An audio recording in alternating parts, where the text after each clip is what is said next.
dim, suffocating room. The fluorescent lights buzzed above, casting long shadows across the table where I sat, handcuffed and hollow-eyed. The officers tried to act like they were my friends, offering me coffee, snacks, even a cigarette, but none of it mattered.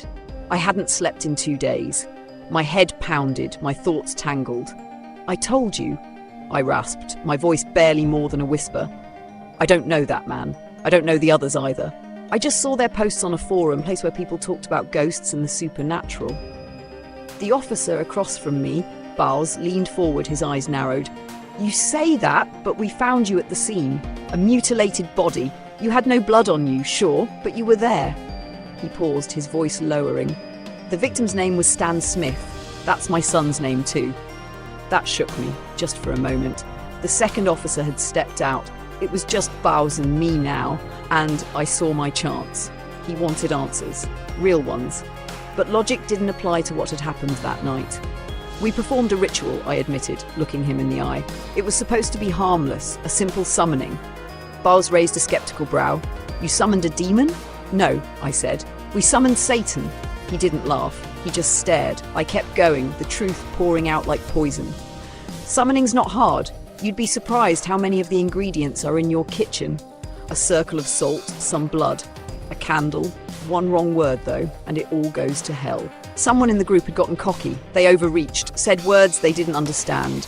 By the time I realised what was happening, it was too late. I paused, watching Bowles. He wasn't convinced, but something inside him shifted. Curiosity, maybe.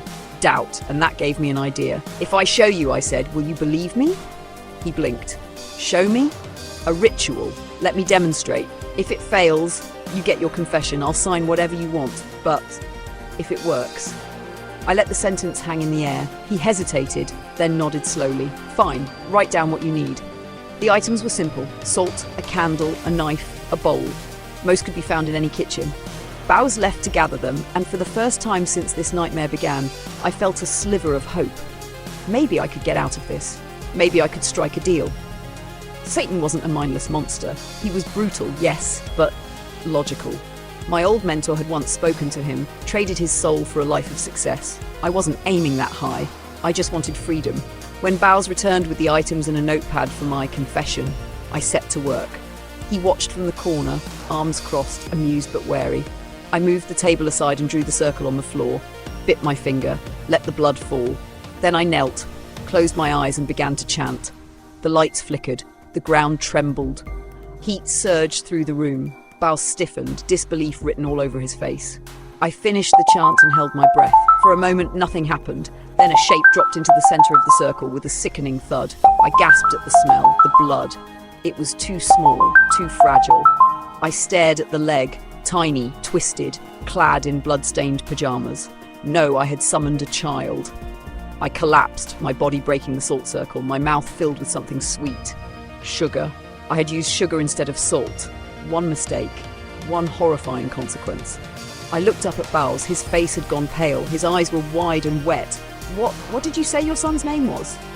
I asked, barely able to speak. He turned to me slowly, trembling, and he never said another word again. His mind shattered on the spot. Somewhere in the silence I heard a deep, low laugh. Maybe I imagined it, or maybe Satan thought it was funny. Either way, deal or no deal, my soul was already his, and honestly, I deserved it.